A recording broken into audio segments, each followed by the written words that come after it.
আসসালামু আলাইকুম।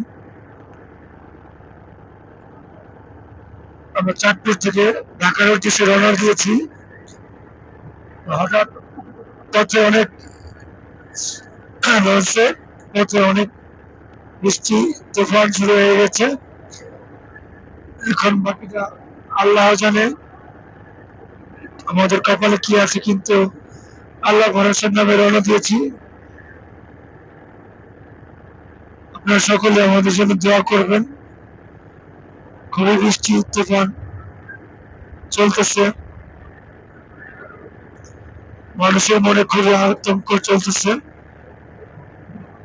আতঙ্ক হলে কিছু করার নেই। আমরা এখন অর্থ ভোটে এগিয়ে চলেছি।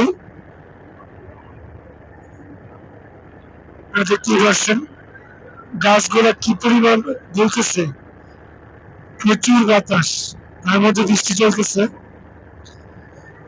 বৃষ্টির মাত্রা কিছুটা কম, কিন্তু বাতাসের পরিমাণ অনেক বেশি। এই চলতেছে এখন নদীর অবস্থা। তাই তো বলেই যে জাহাজে লঞ্চে যারা চলাচল করেন তাদের কি পরিমাণ ভয় নিয়ে এই পথে চলাচল করতে হয়।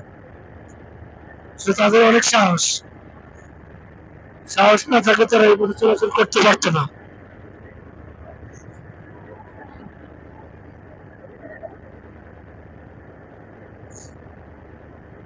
আসলেই তাদের অনেক সাহস। আপনাদের কাছে আমাদের একটা প্রার্থনা, আমাদের নিয়মিত বর্তমানে যতগুলো লঞ্চ সকলের জন্য দোয়া কামনা করছি। সকলে তার গন্তব্যস্থলে তার পরিবারের কাছে সহি সালামতে আল্লাহর রহমতে পৌঁছে যেতে পারি। আমরা সকলে আমাদের জন্য দোয়া করবেন।